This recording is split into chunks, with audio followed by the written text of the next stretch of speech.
Brothers and sisters, brothers and sisters, I don't know what this world is coming to.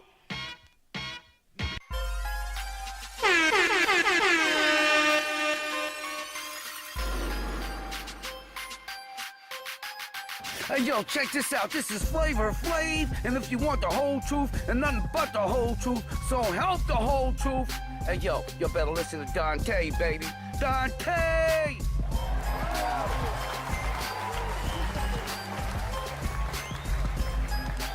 What's going on, guys, and welcome to another great edition of the Dante's Boxing Nation Show. I am your host, Dante, and we got another great show for you guys, as always.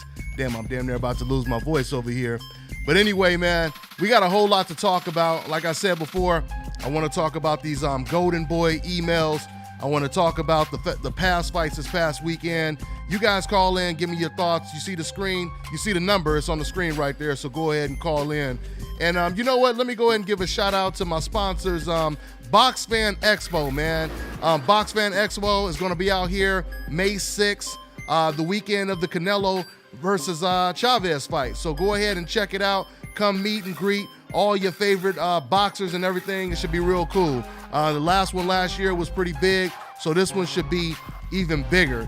Now, let me go ahead and introduce the panel as we always do right now. Matter of fact, we may have some more people calling in for the panel. I want to go ahead and introduce my man, Kirk Jackson. He writes for the website boxinginsider.com. So go ahead and check that website out. We may have some more people on the panel calling in a little later, all right? So let's go ahead and get into this, man. Let's get it cracking right now, y'all. So anyway, Kirk, what's going on, man? What's good with you? Not much, man. How you living? How you doing? Doing good, man. Doing good. We got a lot to talk about, as always, man. So the first thing I want to ask you, Kirk, man, is what did you think about the main event? Let's jump right into the main event. DBN versus James DeGale. It ended in a draw. It was candidate for fight of the year. Both fighters got knocked down. It was pretty entertaining, man. I mean, who you thought won the fight? You thought it was a draw, or what did you think, man? I picked James DeGale to win the fight based on his versatility, which I thought he would show more of. I thought he'd win a close decision. Watching the fight, I got to give the nod to DBN. He fought extremely well. He made plenty of adjustments. He was definitely the harder puncher. He negated a lot of what James DeGale was trying to do. And the knockdown in the end, to me, just capped off what should have been a decision victory for him. Absolutely, man. And shout out to my man Jamal Davis. Every now and then I'm going to try to peek at the comment section right now. And you was asking about the sizes of the sweaters. I got them in all sizes, man, from small to 5X. Matter of fact, I just sent some out to Terrence Crawford and his trainer. You know, his trainer wanted one, so I sent him one, and Terrence Crawford one. So, yeah, man, once again, man, I'm going to have them when I get a new batch. I should have the new batch within the next week. I should have a new batch of the T-shirts, the hats, the sweaters, and it's going to be on my website, nationboxing.com. You guys could just click on there. Show your support, man. Show your support. Go ahead and cop some because, we do this full time. You feel me? So it helps a whole lot, and it shows the support. You feel me? So going back to Kirk Jackson, what we was just talking about. Yeah, man, I mean, honestly, I was actually working on my Tank Davis video right after he just had that sensational knockout over Pedraza. So basically, I kind of missed maybe a little bit, maybe about 20% of the main event. But what I seen, I was really, really impressed with and proud of DBN, man, how far he's come, man. I mean, like I said, this dude right now, he's the black, Rocky. He's the Cinderella man. He's always the underdog when he goes in. He started this fight off. It looked like he was almost about to get knocked out in the first or the second round. And, as the fight got deeper and deeper, he started to take James DeGale into deeper waters. You would have expected the more experienced James DeGale to do that to DBN. So I was really impressed. James DeGale, as good as James DeGale is, one thing I will say is he seems a little uncomfortable with pressure. That's That's what I kind of noticed. He's just a little bit uncomfortable with pressure. And so when it comes to someone like a Golovkin or something like that, even though I would love to see a Golovkin versus James DeGale fight, I would probably give Golovkin the edge in a fight like that because of his pressure. But when it comes to, and we've seen that in the Porky Medina fight too. In the Porky Medina fight, you could definitely tell that James DeGale, he was a little uncomfortable with the pressure that Porky was dishing out. So yeah, man, it was a good fight. And I mean, Kirk, what do you think about Floyd Mayweather saying he wants to put Badou Jack in there with Superman? To me, that'd be, Black Rocky versus Black Superman. You know what I mean? I mean, what you think about that? I think that's too early, man. What do you think, Kirk? Well, at first glance, you'd have to think, wow, that's kind of crazy. But given what we've seen from Badou Jack the last, 5, 6 fights, he keeps on improving every single fight. And I think it would be kind of disrespectful for us to even underestimate him at this point, because he keeps on improving. He keeps on, winning fights that, he's not supposed to win. And I take my hat off to him. I mean, you got to give him a chance. I mean, I think he would, he can capitalize on some of Stevenson's flaws. And I think one of the things that's really underrated and underestimated about Badou Jack, and I think James DeGale could attest to this, is Badou Jack's defense and the way he makes adjustments. I mean, even against DeGale, he made the subtle adjustment. He would have a step back and then he'd throw the right uppercut that actually eventually ended up catching DeGale in the 12th round that knocked him down. I mean, I give him a shot. Yeah, and that's an excellent breakdown, Kirk. That's an excellent breakdown. I totally agree with you. We can't really count him out, even though so many of us keep counting him out, and he keeps proving us wrong, regardless if you thought the fight was a draw or you thought that Badou won the fight. Or, Badou Jack, he keeps proving us wrong, and he keeps getting better and better. But I still feel jumping up to a higher weight class and fighting someone with the type of power, the accuracy. Adonis Stevenson, he has a Manny Pacquiao type of left hand in the light heavyweight division. Yep. And he showed me, because before I used to criticize Adonis' inside game a lot. I used to criticize him the same way I do Manny Pacquiao. They have a style very similar. They focus mainly on only landing the left hand, and it seems like they don't really have an inside game. I didn't really see too much of an inside game with Adonis Stevenson until he just fought against Top Dog Williams. He showed me he could fight on the inside. Oh, yeah, that was an excellent fight. And he showed he could fight on the inside. And he showed he could take a good punch, too. So, seeing all that, I was really impressed. But it would be a great fight. But there's a lot of good fights that can be made right there at 175. Matter of fact, Adonis Stevenson, he's in talks to fight Joe Smith right now, who we know just knocked out Bernard Hopkins. Adonis is talking to Joe Smith right now. They're trying to make that fight. So that would be another candidate for fight of the year. Somebody get knocked out in that fight, so. Oh, yeah. But let's go ahead and take a call real quick, Kirk, and see who we got on the line. Now, some of these people, because I got some people on mute, some of these may be some people supposed to be on the panel. But anyway, let's see what we got right here. We got 312. What's going on, 312? Hello? Okay. Hey, how's it going, Dante? This is Kelvin, man. This is Kelvin. Where are you calling from, man? I'm coming from the Chi. I'm calling from South Side Chicago. Okay, Kel. What's good, man? What's on your mind, man? Hey, first off, it was a great weekend of boxing, of course. Absolutely loved the card that Heyman put together. Once again, they blew it out for me. It's good to see the best fighting the best, and it's good to see some young talent getting up there. The first thing I wanted to ask you is, based on what we just saw, do you feel like Lomachenko is going to be threatened by what we just saw? I'm blanking on his name right now. Javante. Yeah. I kind of knew I called it. I thought he was gonna beat Pedraza, just because the kid is just that talented. He looks like a little Mayweather, a little bit of Mike Tyson. I've heard that description thrown out there. Maybe it was by yourself. But he definitely has that same psychological game that Mayweather has. Yeah, the poise. So, when I was looking at him, I was automatically just saying, wow, what would he look like in there against Lomachenko? And I want to get the panel's thoughts on that. Yeah, man. You know what? Excellent question, man. Excellent question.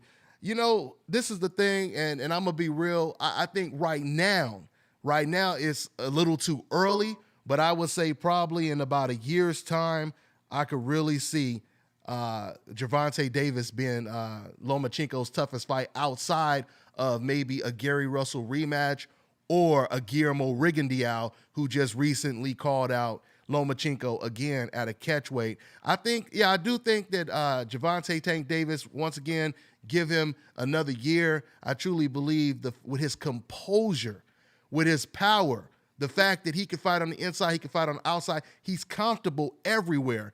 There's no doubt about it. He's a huge threat. He's a huge threat. But like I said, I want to see him get a couple more wins, and then I could make a better assessment. What about you, Kirk? I'm with you on that. I think he needs about another year or so, get a little bit more experience. I think this fight kind of reminded me of the Mayweather-Gennaro Hernandez fight. It's man, you taking words. Definitely. You taking words out of my mouth. You taking words. It was one of those type of extremely breakthrough type of performances. And it's rare performances that you see. Like I just said, man. And I don't care how some of these fans and decavs take it, but I'm just being real, like I always am. This wasn't like a win over David Lemieux. This wasn't like that kind of win. This was just like you just said, Kirk. This was analogous to like a Mayweather versus Corrales. It also reminded me, and I'm not comparing skill-wise, but it kind of also reminded me of Broner versus DeMarco Antonio. These are the type of breakthrough performances that we seldomly see on this level when you're facing competition like this. And another one I'm thinking of, and I'm not saying I'm not saying, trying to compare them in terms of skill, but Jamal Charlo knocking out Julian Williams. You seldomly see, definitely. Yeah, you seldomly see undefeated fighters viciously knock out other undefeated fighters like they're just a journeyman. Because Jose Pedraza, right before I watched the Gervonta Pedraza fight, I was watching Pedraza versus Tevin Farmer, and I was really, really impressed with what I seen in Pedraza. His accuracy, his punches and bunches, the pressure. He was putting so much pressure on Tevin because Tevin started off doing real good. Tevin started off, outboxing him just in the first round. But after that, once Jose put that pressure on Tevin was kind of, buckling under the pressure. I don't know if that fight would be different in a rematch, but that's what I seen in that fight. So, yeah, man, that's pretty much what it is, man. Hey, man, but thanks for the call, man, all right? Hey, thanks for having me, and, man, always a pleasure, man. You guys are putting that truth out there, so, yeah, keep doing what you do. Thank you, man. I really appreciate Thank that. you. That's why we do it. That's exactly why we do it. So, yeah, Kirk, I would love to see you, and it's so crazy, man, because the type of talent you have right there from 126 to 130, man, or 135, I should say, because that's where Loma is. It's really, really interesting to see what's going to happen. And then you have Terrence Crawford at 140. You got Lomachenko. You got Gary Russell calling out Lomachenko for a rematch. You got Rigo. What do you think when Rigo says that he wants to fight Lomachenko at a catchweight? I still believe that Rigo, he would probably be Lomachenko's toughest fight out of everyone, even with him naturally being smaller. What do you think? Do you give him a chance in that fight, Kurt? Definitely. I favor Rigo. I favor him until he loses, until it's proven otherwise. Yeah. He has. Don't get me wrong. Lomachenko is a great fighter. One of the greatest amateur fighters out there, and he's proving himself on a professional level. But just watching Rigondeaux, he just has otherworldly skill. Mm-hmm. Oh yeah. And I agree with you. I would pick Rigo to beat him unless, Loma try to make him move up to 135 or 140 or something like that. But if there's no huge weight disparity, I would have to lean towards Rigo when it comes to that fight, man. So let's go ahead and take another call. See what's on the callers' minds. We got 901 on the line. What's going on, 901? What's going on, fellas? How y'all doing? All right. What's good with you? Where you calling from? My name is William, calling from Fort Worth, Texas. Okay. By way of Memphis, Tennessee. All right. Yeah, I got a couple of questions. One, I want to take time out to give a shout out to Tank Davis on that win. That was an awesome performance, man, and I just want him to keep his head, really listen to Floyd. Floyd is not telling him nothing wrong, man, by moving out of where he's from and getting more focused, because a lot is going to come his way now that he's the champ. Yeah, I wanted to say this. What do you think the IBF should do? Because, man, I don't want Brooks to get away. I want him to fight Errol Spence. Mm-hmm. Yeah. I really don't. Do they have a time limit that he has to do something, because he's trying to avoid Errol Spence? Man, it's really frustrating. Well, that's a real good question, and it's been really frustrating to all of us, man. But I truly believe that what I think the situation is they gave him a little time from his injury that he had in the Golovkin fight. And I don't know exactly how many more weeks or if it's a month he has before he has to decide what he's going to do. But, as you guys already know, I talked to the IBF president, and he already told me that, as far as he's concerned, if he doesn't fight Errol Spence next, he has to vacate. And I'm with you. I mean, I would rather see Kell Brook take the challenge, just like Amir Khan said, and fight him. But I don't think that's going to happen. You have to understand, skill recognize skill, man. And when it comes to UK, they are some of the most educated boxing fans and boxers there is in the sport. So they're looking at what Errol Spence is doing, just like we're looking at what he's doing. And I'm sure that behind closed doors, Kell Brook is like, God damn, this dude is good as hell. He a hell of a threat.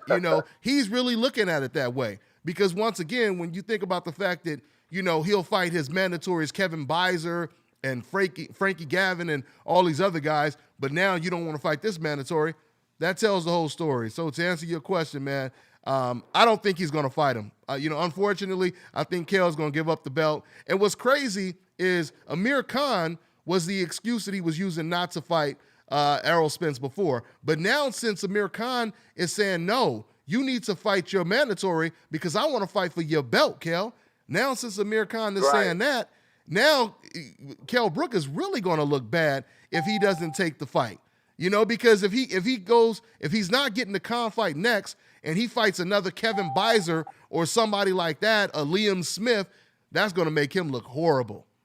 So yeah, that's pretty much what it is. So say that he gives up the belt and Errol Spence has to fight somebody. Who do you pick for the eliminator? I mean, should it be what's the guy? Sean? What's his name? Sean Porter. Who had the belt? Yeah, Sean Porter. Yeah, should it be Sean Porter? Who do you feel that Errol should fight? As an eliminator bout? Well, I mean, that would be a good eliminator bout. I mean, Sean Porter, Tim Bradley, fighters like that would be a good eliminator bout. Matter of fact, the guy he was supposed to fight was supposed to be Abel Sanchez, undefeated prospect, Konstantin Panamarev. But even Abel Sanchez himself, he said that his fighter is not ready for Errol Spence. And Abel Sanchez, he is really high on Errol Spence, like a lot of professional trainers and boxers. So I don't know. Kirk, what do you think about that question? Oh, about who should be in the title eliminator between Errol Spence and whoever? Yeah. I think it should be Sean Porter. He's willing to make the fight with anybody, and he's definitely qualified. Mm-hmm.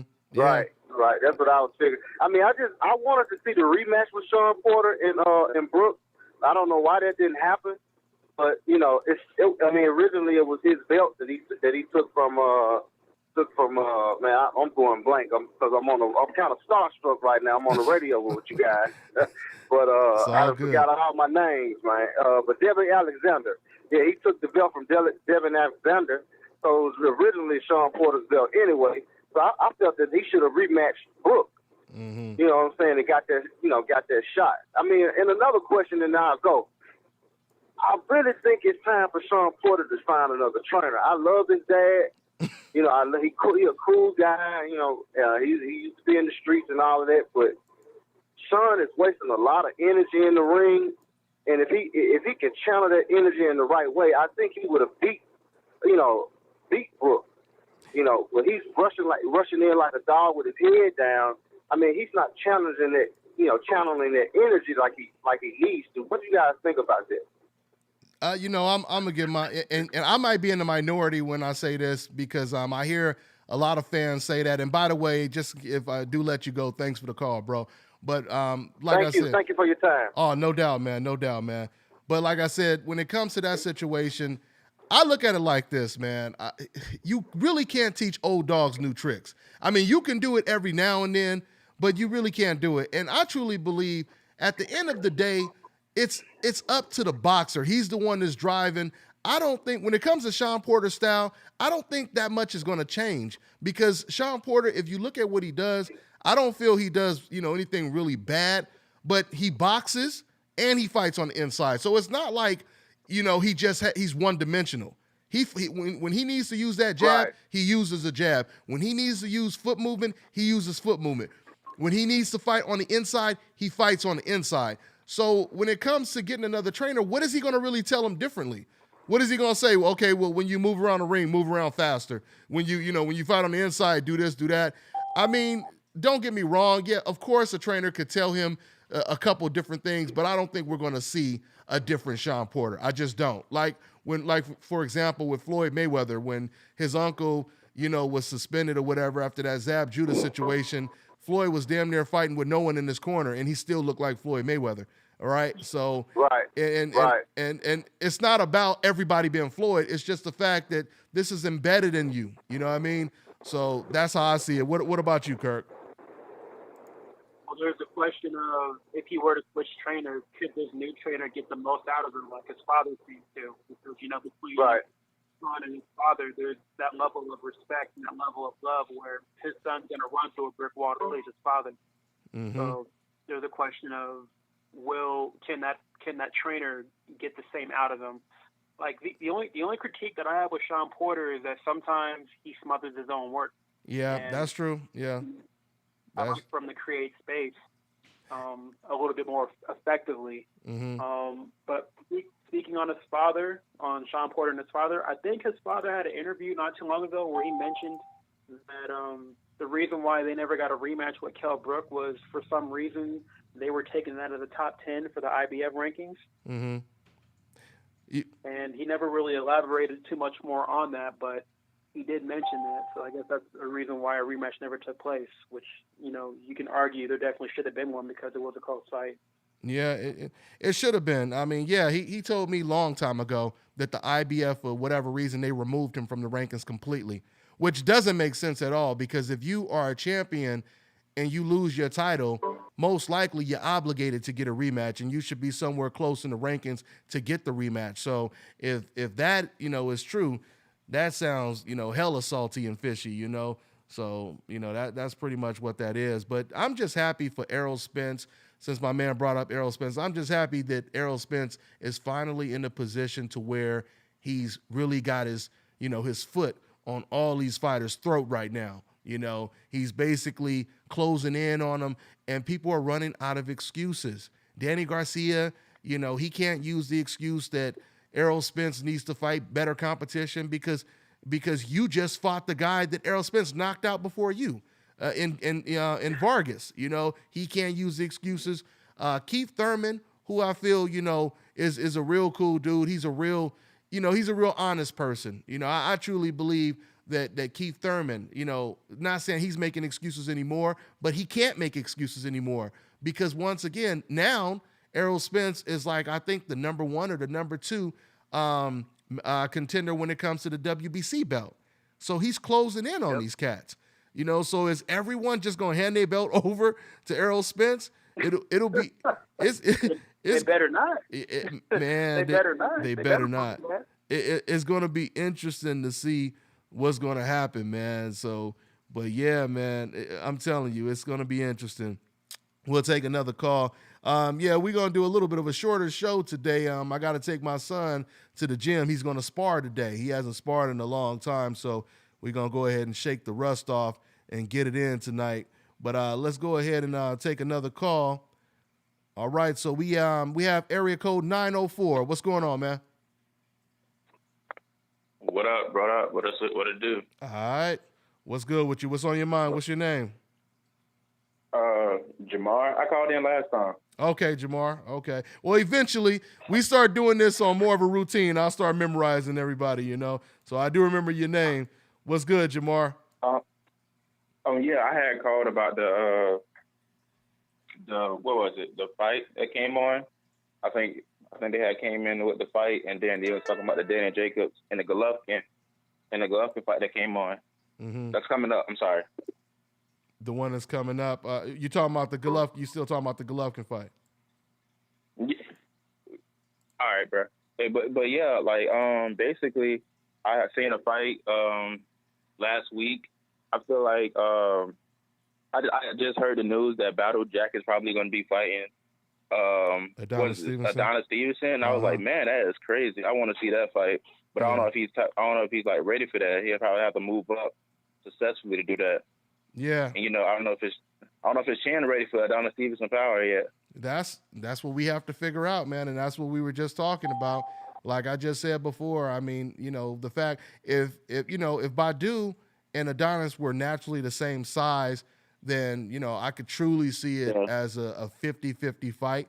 But the fact that he has to move up and weight, and I'm still not saying that Badu wouldn't win, but I'm just saying it's more of a deficit for DBN-Jack because he has to move up and weight. And you're not just going up against a big, dumb, aggressive fighter. You're going against, a big, accurate boxer puncher. You know what I mean? So it's not like Canelo going up out of his comfort zone to fight a big, dumb, aggressive fighter. Well, I won't call him dumb, but let's just say, he doesn't have the most rhythm or defense when it comes to Julio Cesar Chavez.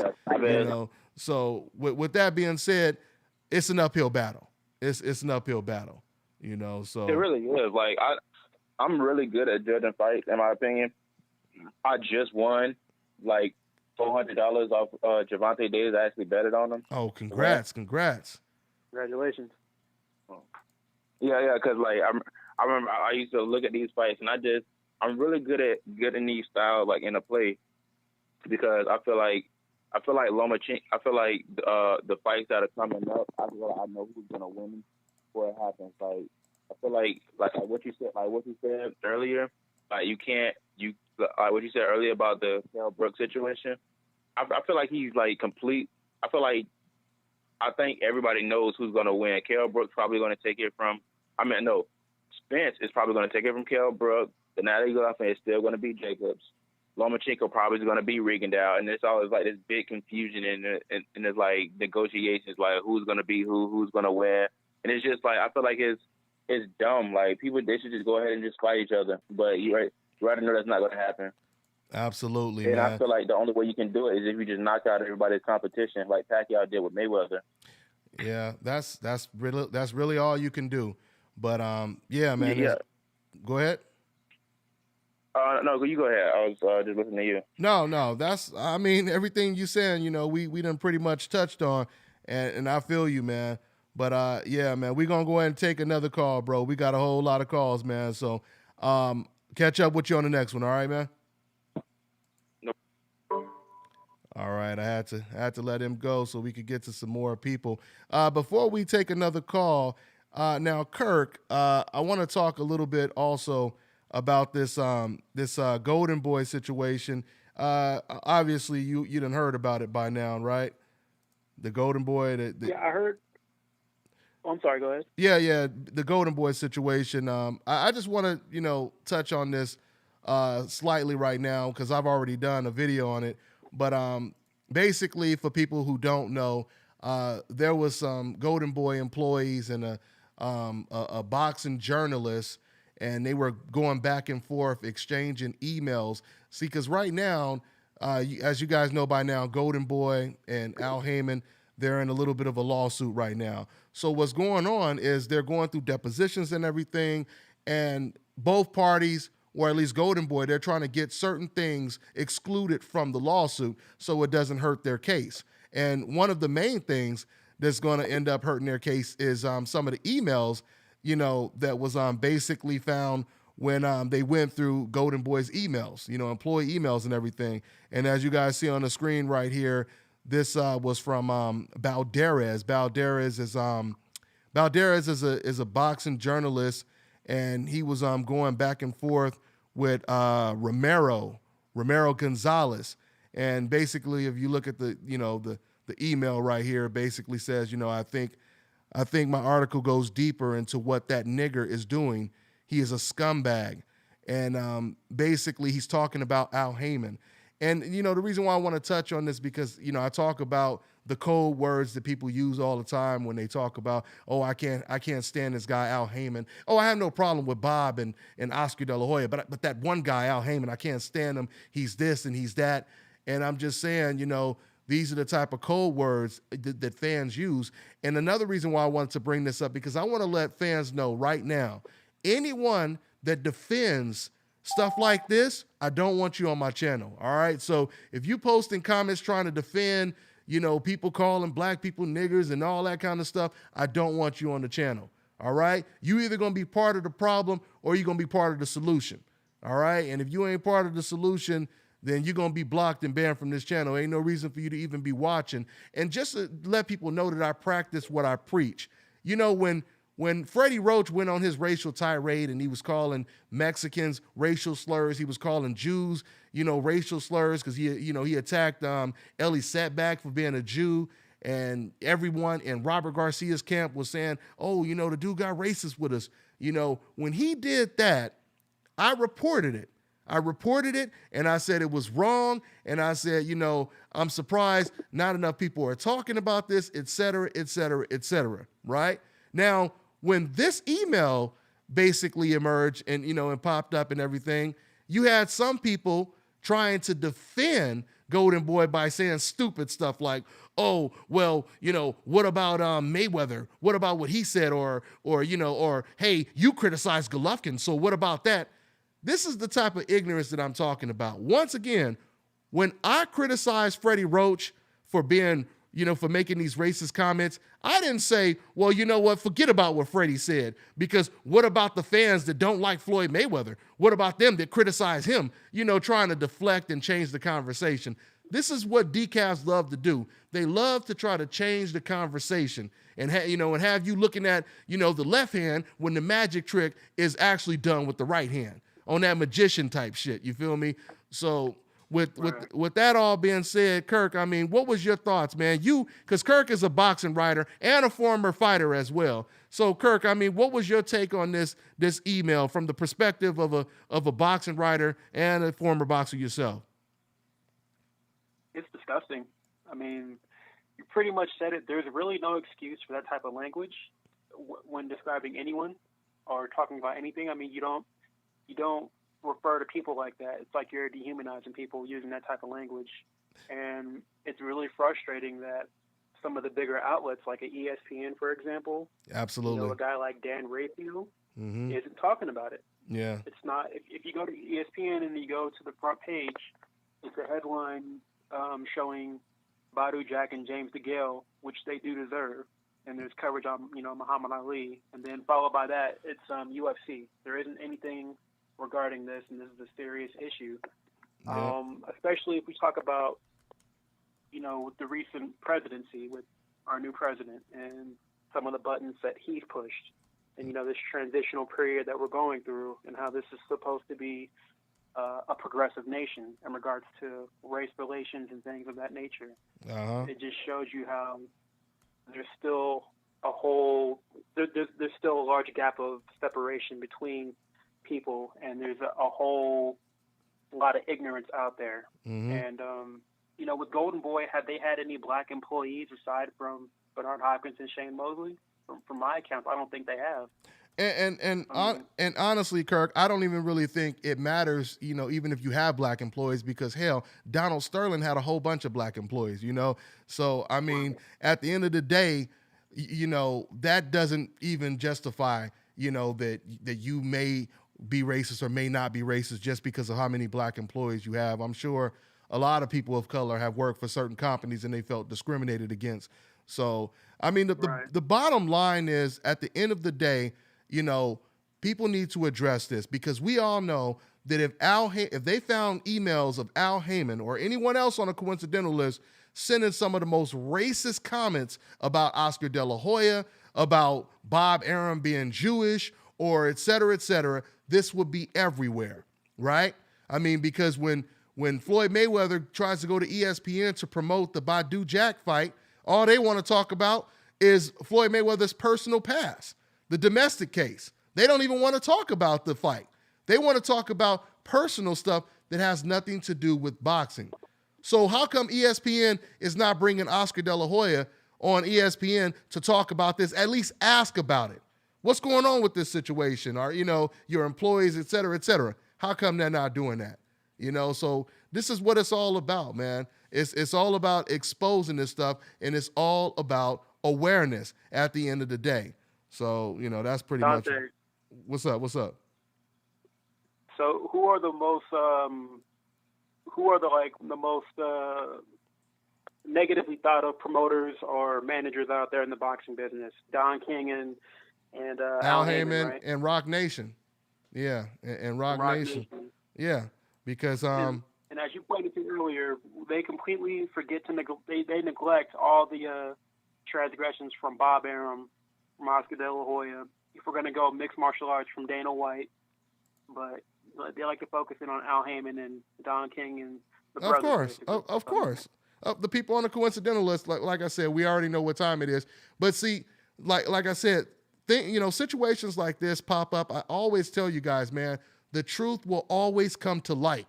And it's like, we've been talking about these double standards, since day one. And then all of a sudden, an email like this pops up. And once again, the code words are deciphered and translated, because that's exactly what just happened right now. And once again, the dangerous thing about the fact that this email emerged like this is the fact that the people that were going back and forth emailing, they are in a position of power and influence. You know what I mean? So these are not just decafs, in the comment section. These are people, with influence. Yeah, like I said, this guy is bragging, or he's talking about how he can't wait to write another article on boxingscene.com about this nigger, right? He called him a black Hitler and all kind of other stuff. So once again, man, a light needs to be shined on this. If we could shine the light on Floyd Mayweather's past and his personal stuff that he's already took care of, then why we can't shine a light on this? So anyway, let's go ahead and take another call and see what we got right here. All right, so we got 604. 604, what's going on, man? Hey, what's going on, bruh? What's good, man? Where you calling from, fam? I'm calling from Columbus, Ohio, man. My name is Malcolm. I'm a long-time follower of you, first-time caller. Been listening to you for a couple years, man. But I'd like to thank you, man, for exposing the racism and white supremacy in boxing, man. Absolutely. A lot of people think that it doesn't exist, and it does. And it's a real, black eye to the sport that I love and I grew up with. You know what I mean? I grew up in gyms. I got 2 Olympic gold medalists in my family, 2 world champions in my family. Nice. I grew up in boxing, heavy in boxing. And, it pissed me off when they try to sweep, little shit like this. Well, it's not even little shit, it's big shit like this under the rug and not say anything about it. It pisses me off. And, I'd like to thank you for exposing it, man. Appreciate you. Hey, but, man. No doubt, man. Thanks. About the, I forgot what fight I was going to ask you about, man. Damn. Was it the last? Okay, yeah. Yeah, man. That Badu-Jack and DeGale fight, man, them boys was going at it. Yeah, yes, them boys was working. I love to see some shit like that. Them boys was working, man. He knocked dude's teeth out and everything. I said, God damn. And I just threw the picture. Crazy. And we just threw the picture up right before you said that. I threw the picture up of You see it on the Crazy. screen right there. So, Yeah, so like, man. what do you think is next for them two? Like, what should be their their next move? Should they go right back into a rematch, or I mean, should they both go their own ways and see each other later? I mean, it's like all of the above. I mean, when I really think about it, I mean, I would love to see a rematch, but at the same time, I would also like to see them in there with new guys. I mean, I would like to see James DeGale go up against Gilberto Ramirez and unify for another title. That would be another good fight. I would like to see Badu Jack maybe against Joe Smith. And I mean, that would be a good fight if he's going to I only say that because he's talking about moving up to 175. And I mean, I don't mind him fighting Adonis Stevenson either, but I mean, there's just so many great fights, man. You got Arthur Beterbiev, you got Kovalev, Ward, all at 175. Right. You got Alida Alvarez, who's Adonis Stevenson's mandatory, another good fighter. So, dog, there's just so many fights that could be made, man. But there's no doubt about it. Congratulations to Badu Jack and James DeGale for putting on candidate of fight of the year right now. And it'll be hard to beat that right there. But we have a long time, for the rest of the year. Definitely. So definitely. But hey, man, I got 2 quick questions and I like 2 quick answers, and I'm gonna let you get up out of here, man. They a little off topic, but it's some shit that me and my boy was talking about. Okay, first, my boy was telling me he tried to compare, Rocky Marciano's legacy and record to Floyd Mayweather's legacy and record. You know what I mean? With them both being, 49-0 and, whatever. And I'm like, that's something, messy to compare. You know what I mean? Because it's like, he tried to say that Mayweather's record was the same as Rocky's record. And I'm like, But I'm like, you got to think about Rocky's record, man. He fought a lot of older fighters, though. You know what I'm saying? Yeah, Joe Louis. The fighters he fought, those guys, they were pretty much done. Ezra Charles, he was, in his 30s? Yeah. Them guys was done. Joe Louis was way past his prime. He was only fighting just to pay off his taxes, and that's the only reason he even got in the ring. I mean, it's a ridiculous comparison. I mean, you can compare Floyd to Muhammad Ali. You can compare him to Sugar Ray Leonard and Hagler and Hearns and people like that, Henry Armstrong. But to compare him to Rocky Marciano, that makes that person sound extremely uneducated in the sport of boxing. I mean, the fact that, people have to understand and realize as well, just like life, we evolve in life, in the sport of boxing evolves. All sports, they evolve. You look at how Joe Louis was fighting, and then you look at Muhammad Ali. This is why Muhammad Ali said, I would have destroyed, Joe Louis.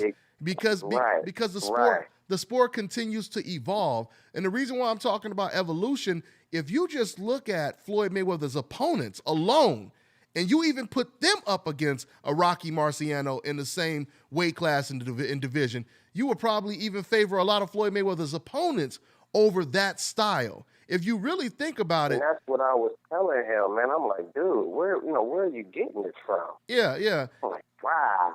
Well, that's an emotionally attached fan. That's not a person who's really trying to base things on what logically makes sense. He's basing things on just who his favorite fighter is, and that's just what it comes down to. Because logically, that makes no sense at all. There is nobody. I'm gonna let him. There's nobody. I'm gonna let him hear this too. Oh yeah, there's nobody on Rocky Marciano's resume that compares with the fighters, the Hall of Famers that Floyd Mayweather has beat. Floyd Mayweather beat the quote unquote 8 fighter of the decade. 8 division champion. And that's what I told him. I told him that. I said, man, it was all talk about, Pacquiao until Floyd beat him. Then when he beat him, y'all swept it under the rug like it was nothing. Nah, give my man his props. He beat that boogeyman that y'all told him he couldn't beat. Give my man his props. That's what they do, man. That's exactly what they do. They ask for it, and when they get it, then they complain. That's pretty much what they do, So that's what it is, man. But yeah, go ahead and educate that man. Help him out. He needs some help. So go ahead and keep helping him out, man. So I will, man. Thank you, Dante, man, for taking my call. I appreciate you, bro. Hey, no doubt, man. No doubt. Take care, man. What's up, peace. Hey, Kirk, man. Hey, Kirk, how crazy is that, man? How crazy is that, comparing Rocky Marciano to Floyd Mayweather? I mean, talk about night and day, huh? Yeah,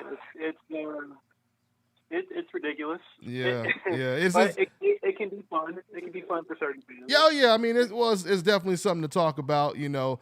And then you have some people, historians and stuff like that think they know all kind of stuff about boxing, you know. But you know, pretty much what it is.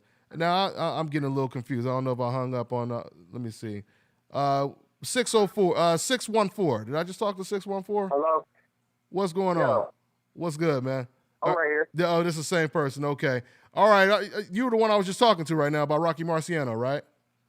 Exactly. Yep. Okay. All right, bro. Well, I'm going to let you go, man. Go ahead and take care, man. All right. So let's go ahead and take another call. Let's see what we got over here. Let me see. So we got 312. What's going on, man? 312, or is that somebody probably already? Let me see. All right. We got 402. What's going on? Hey, what's up, Dante? All right, man. What's good? Where are you calling from? Who's this? Omaha, Nebraska. Okay. What's good, man? What's on your mind? I don't know. Who's Jeff Horn, man? That's the $1 million question. That's the $1 million question right now. That's the $1 million question. Yeah, I wouldn't be tripping about it until they start throwing shit on Terrence Crawford, you know? Of course. Making those false accusations of wanting, I think, what was it, 10 million or something, something like that? Mm-hmm. In Yeah. reality, it was Pacquiao who wasn't. You know, he was pricing himself out of the fight. Mm-hmm. Yeah. I mean, listen, man. We already know what time it is. I'm gonna tell you something, man. I mean, there was so many opponents that Manny Pacquiao could have fought. So many opponents he could have fought. I mean, this is the guy that some, websites have said is still considered number one, the best welterweight since Floyd Mayweather retired. And he's fighting against Jeff Horn. I mean, once again, this is the whole thing. If Manny Pacquiao doesn't want to just be remembered as the guy that lost the fighter of the decade, like I keep saying, you need to get in the ring with one of these young lions, and that will help kind of balance it out, the fact that you did lose, the fight of the decade. Fight one of these. Yeah. Once again, we have not seen Manny Pacquiao in there with like a Canelo type of opponent. We haven't seen him in there with a Maidana, somebody who's 20 pounds bigger than him. They're just all over you like a cheap suit, putting you in a dogfight. We haven't seen Manny Pacquiao in a fight like that in the welterweight division.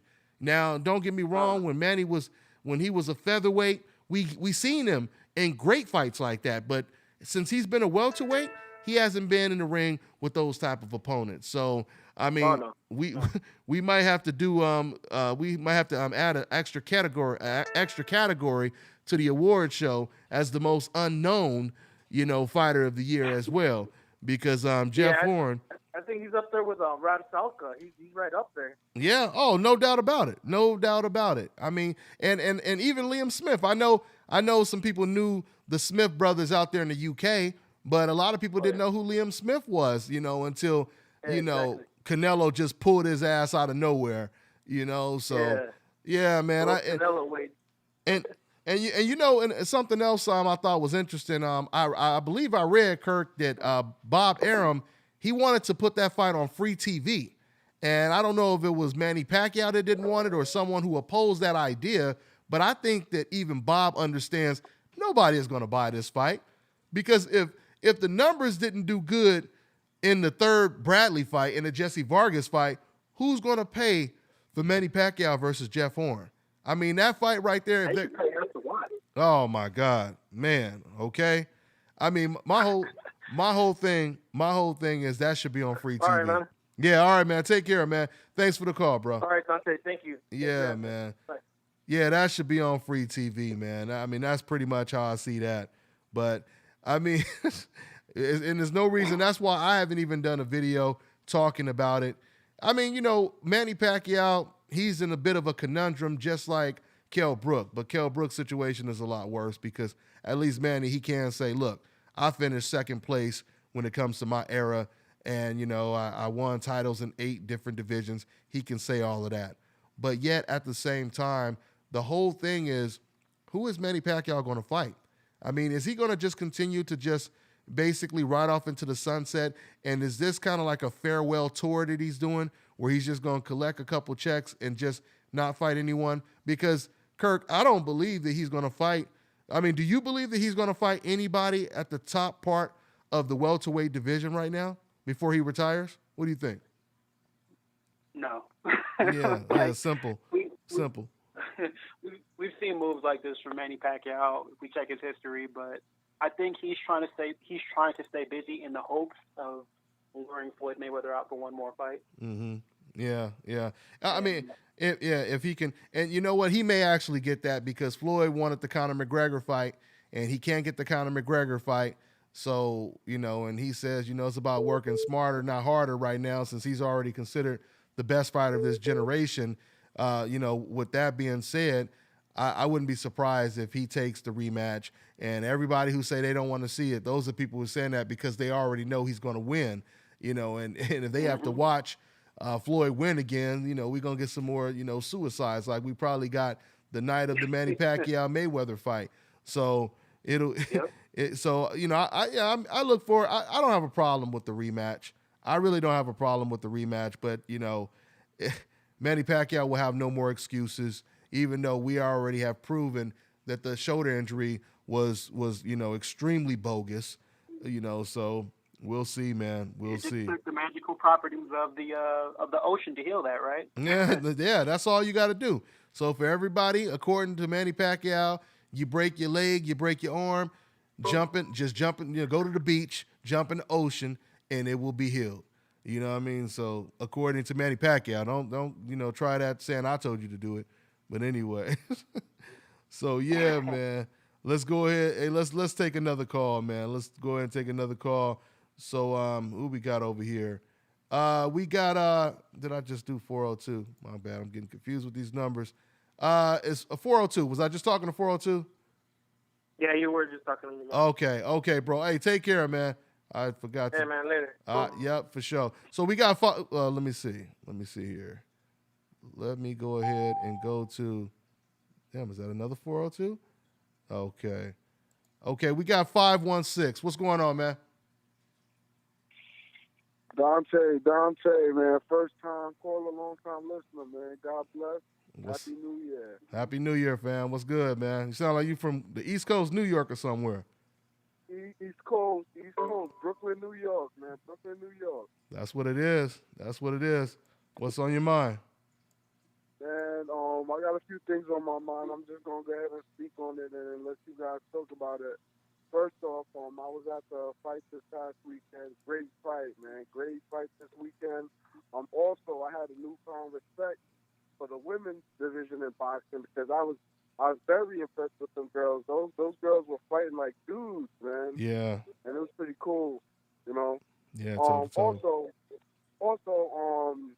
do you think that Mayweather kind of messed up the boxing game with the whole A side, B side, meaning that I've recently become disgusted with Canelo now with the whole making Chavez come to 164 point whatever, knowing damn well that this guy has a bad history of not making weight. Like, I personally think that Chavez is gonna eat the what did they say? $1 million per yeah, pound? per pound. Yeah.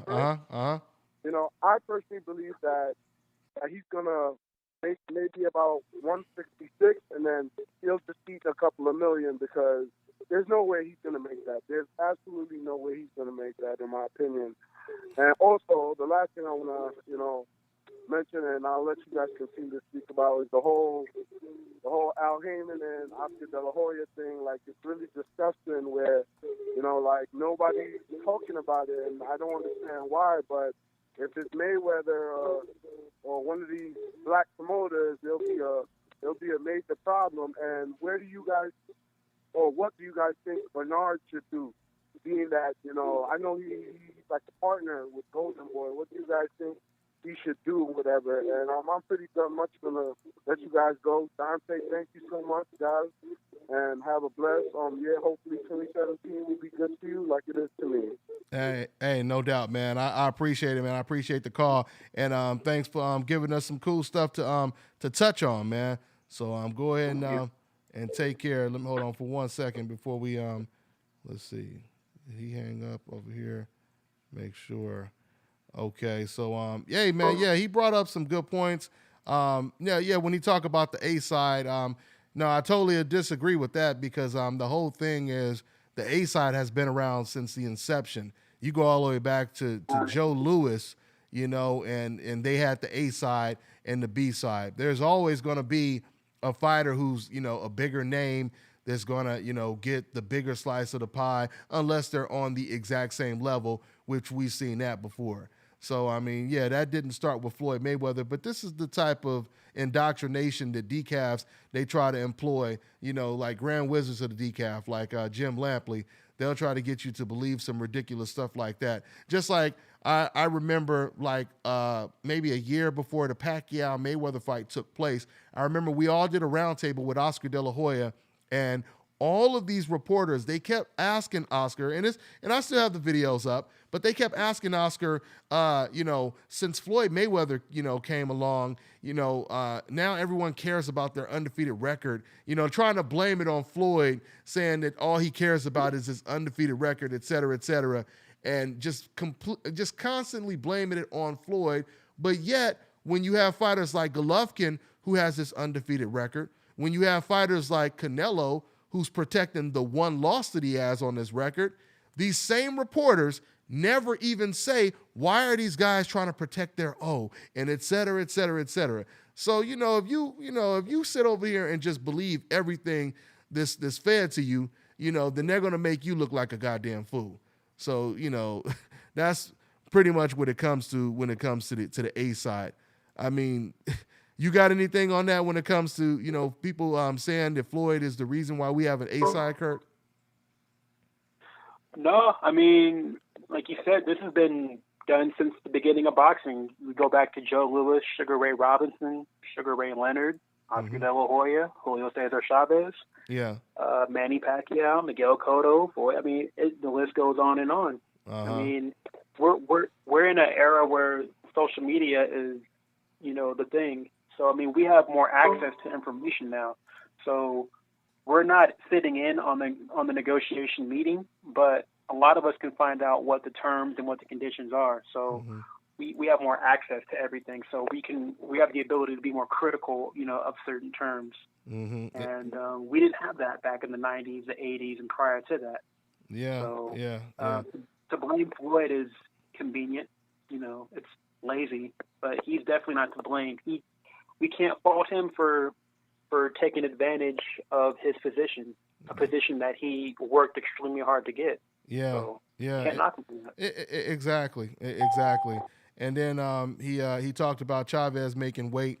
What do you think, Kirk? Do you think Chavez? You agree with dude? He said there's no way he's making the weight. What do you think, Kirk? Yeah, that's up in the air. He might just not even make weight and just say whatever, fuck it. He might do it for charity, huh? Yeah, just do the fight for charity. I mean, I hope for his bank account he can make the weight, but I mean, I don't know. I think this might be more, to me, I think this may be more motivation. I mean, I wouldn't be surprised, and I tell people this, I would not be surprised if the fact that he's forced to do the right thing, we may end up seeing the undefeated Julio Cesar Chavez Jr. This may force him, to get in the best shape of his life, because he has that incentive. He has that extra motivation. It's like somebody basically telling you, you got to lose weight or we're going to put you in jail. We're going to put you in prison or something like that. You have incentive. And I think right now, Chavez, he has incentive to lose weight and he has incentive to be in the best shape of his career. So who knows, man? He may just surprise people. And something else people have to think about is the fact that, remember, guys, Chavez can make the weight and then balloon back up to 200. So because from what I hear, there isn't a rehydration clause. So, if there's no rehydration clause, then yeah, man, he'll be able to still do his thing. And I wouldn't be surprised, man, if once again, if he makes weight and he comes in tip-top shape, maybe looking chiseled for the first time, who knows, man?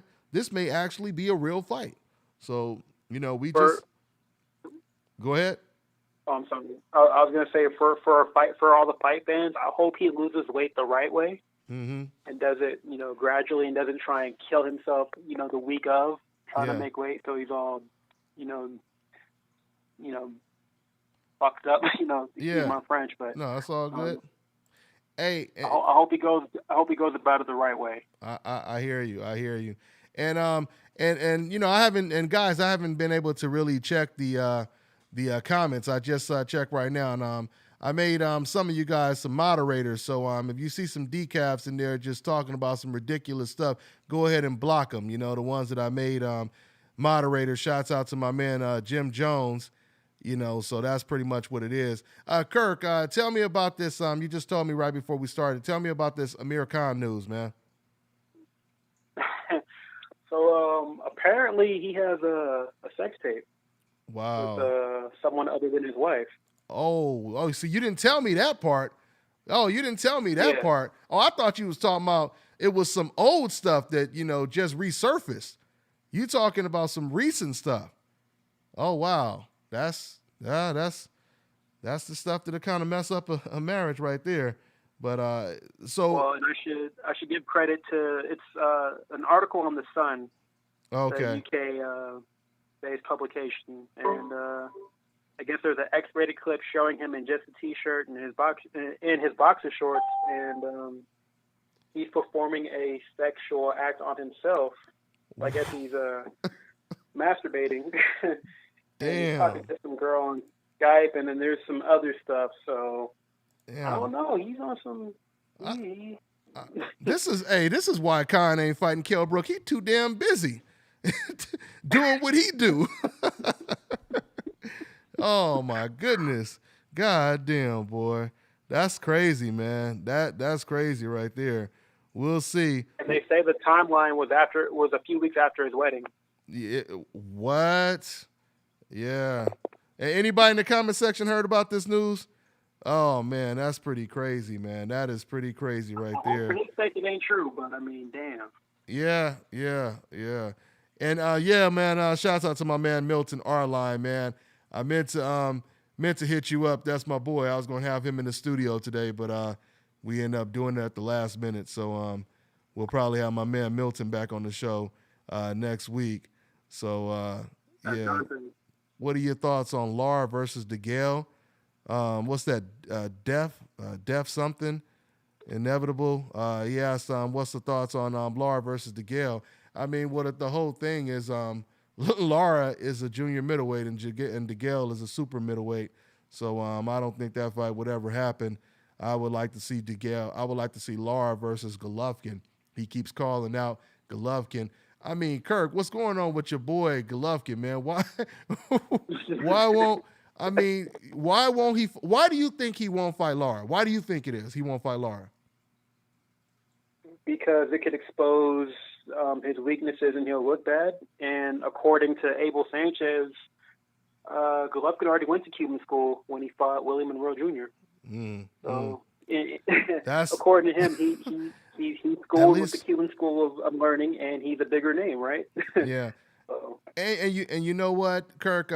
Also, the fact that I actually got the privilege to watch Golovkin spar, and he sparred two different guys. He sparred one guy who was an Eastern European fighter, and it was a cruiserweight. The other guy he sparred was a Cuban, right? And let's just put it this way. The Eastern European fighter, Golovkin looked sensational. Knocked this guy down multiple times, right? I mean, over and over, he knocked this guy down. When he sparred against the Cuban guy, which is Sullivan Barrera, it was a different type of sparring session, and that's all I'm going to say. It was very competitive, because I don't want to, throw nobody under the bus or nothing like that, but let's just say the sparring was very competitive. It was completely different than when Golovkin was sparring with the other guy. So, Is this the same Sullivan Barrera that people were trashing when Andre Ward fought him? Absolutely. And the same Barrera that just knocked out Shabransky another undefeated prospect that, you know, some of the decals were saying was going to be the next, you know, Hope King Kong. You know what I'm saying? So, and, you know, he basically got knocked out and exposed by that same Barrera. So, no, yeah, Barrera looked real good against Golovkin. He looked real good. You know, it's sparring, but he looked good, you know. So shouts out to Golovkin and Barrera for, you know, letting me witness that. But anyway, man, go ahead. You mind if I give a shout out to someone I know who actually sparred Tank Davis leading up to his fight? Go ahead, anytime, man. Go ahead. Shout out to my boy James Earl. He is from Williamsport, Pennsylvania.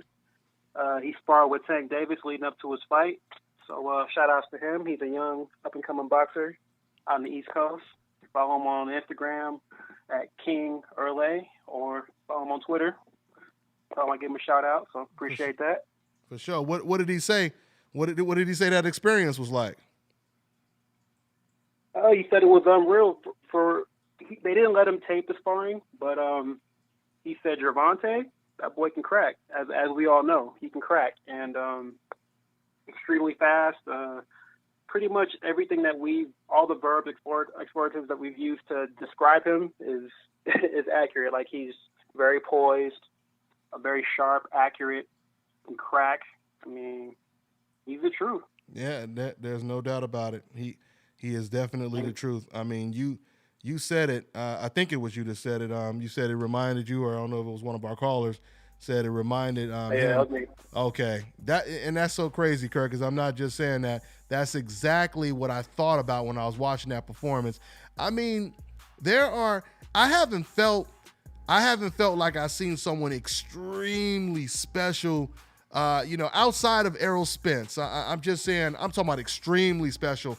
Like, since I seen when I used to watch Floyd Mayweather when he had like 6 fights, it's like you knew that this dude was extremely, extremely special. And when I used to watch Roy Jones on Tuesday Night Fights, you know, those were the type of talents you just knew this person was like on a whole nother level. And not saying there's not other fighters, because there are a lot of talented fighters, you know, out here now. But I mean, when I watch, especially when it comes to American fighters, you know, when I watch this Tank Davis performance, that's exactly how it felt. It felt like when I was watching Floyd with only 6 fights, when I was watching Roy with about 15 fights, just playing with his opponents, knocking everybody out. So, man, I really look forward. And you know, another thing, Kirk, is every punch. How often do you see that, man? Every punch that Gervonta throws is animated, and it just looks impressive. You know, he throws a jab, snaps your head all the way back. You know, he throws these uppercuts that just look like something out of a video game, you know. So, I mean, he's very, very impressive. And, you know, I'm proud of him for being the youngest champion in boxing today. And, man, I look forward to seeing bigger and better things with Gervonta Tank Davis, man. So, guys, we're going to go ahead and wrap it up. Like I said, I got to run to the boxing gym myself. We're going to take Remy up there to the gym so he can go ahead and spar and everything.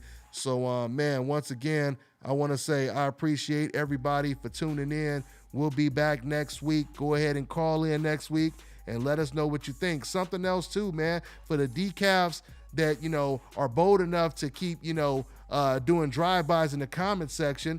You know, if you really believe the rhetoric that you be pushing out, go ahead and call up the show and see how that shit pans out.